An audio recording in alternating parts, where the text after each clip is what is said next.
Welcome to Candid Conversations with Candidates, sponsored by Crow Wing Power in partnership with the Brainerd Lakes Chamber and Lakes Media Collaborative. I'm Steve Mao with Brainerd General Rental, representing the Chamber. And joining me is Otto Schmidt, and Otto is a candidate for the Breezy Point City Council. Otto, welcome to the program. Thanks, Steve. Pleasure to be here. You're welcome. Now, we'll start with some opening comments so the audience can learn a little bit more about you. Well, probably just give a little background. I've been a Breezy Point resident for a little better than 8 years now, and I'm completing my first four-year term on the City Council. Prior to that, I served 2 years on the Planning and Zoning Committee in Breezy Point. The jobs that I have, or the assignments I have as a council member, include the liaison to the police department, to the Heartland Cable Commission, and I also serve on the Personnel Committee. And the mayor, Weaver, saw fit to appoint me as deputy mayor this past year. So I wear a number of hats as a member of the council. Okay. So as we look forward, if you are reelected, what would be, you've served now 4 years. 4 years. So you've got some experience. You know what some of the opportunities and challenges coming out of the last 4 years are. What would be a top priority coming into this next four-year term? Well, Steve, I'll tell you, the 4 years past have been quite an experience. As we all know, the country has been mired in a very slow recovery from the Great Recession, I guess they call it. And of course, it's affected local governmental units, as it has affected every level of government. Attempting to run an efficient business, as it were, the city business, has been the biggest challenge. And that really comes down and equates to the burden at the local taxpayers' shoulder. And when they get their property tax statements, they look at it and they see that the city government is the lion's share of what they're putting into the tax collection. So that's been the biggest challenge. We want to maintain, I think personally, we have a very efficient run city right now, and I want to see to it as a member of the council that we continue to have an efficiently run city business. Okay. So when you look at those enormous challenges, what in your background would make you best suited to address those? Well, it's a good question. I've been retired 10 years, so I'm not so sure that retirement is necessarily adds to my resume. It's been a pleasurable retirement living in Breezy Point. My wife and I moved up from the Twin Cities. Prior to that, we lived 25 years in Sartell in the St. Cloud area. My employment background has been both in the public sector and private sector. I served as a consultant to both private developer interest and to governmental interest, problem-solving type of venture, and I also served. I had my own business for a while, which was an export trade company. I was selling agricultural specialty commodities to Japan and developing other markets in Asia. I also served for a good share of my public service was in public administration, generally at the local government level.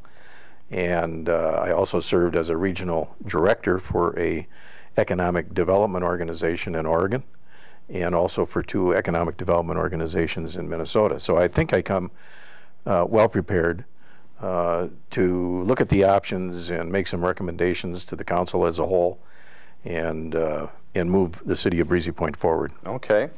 Well, the next question is, give me 3 things that distinguish you from the other candidates, and maybe you've just answered those with that response, but is there anything else you'd like to add to that? Well, I think the thing that distinguishes me most from the other candidates is age. I'm the old guy, and some people might call that experience. That might be experience, yeah. And you know, fortunately, good Lord has been kind to my wife and I. We have good health.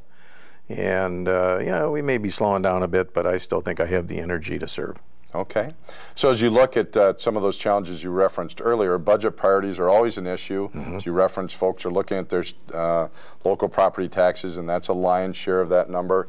What budget priorities do you see for Breezy Point going into the next term here, and how do you go about paying for those? Well, again, we go about paying for them in Breezy Point by the levy, and I'm pleased to say that the council that I've been a part of for the last 4 years has maintained the status quo with the levy that we've placed upon the taxpayers in Breezy Point. Unfortunately, again, given the 4 years that we've been through with the downturn in the market values for the property in Breezy Point, homeowners in my city have experienced a significant increase in their tax bill, even though the levy has been maintained at the same level for these past 4 years. Our budget has been static for the last 3 years. The first year of my term, of course, that budget was set by the previous council, but the 3 years that I've been on the city council, the budget has remained static. The budget that we are recommending for next year, 2013, is also static from what it was this year. It has not increased. Those are big challenges, and a major challenge is we have a wonderful staff. Again, I talked about the efficiency of the way the city is doing business these days, and we have a great staff.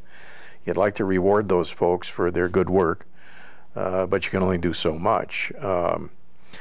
I just came from a meeting with the medical insurance providers for the city, and the costs are going up significantly.